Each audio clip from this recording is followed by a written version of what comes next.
How to check SIM number on Telenor. So if you want to check your SIM number on Telenor, what you have to do is go to your phone app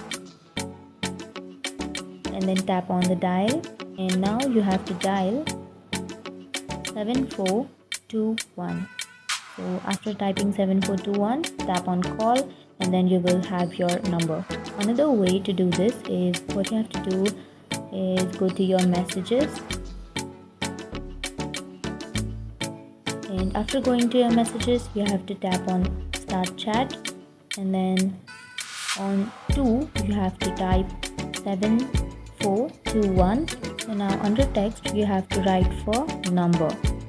So after writing number you have to tap on send, and then it will send you an SMS by your number.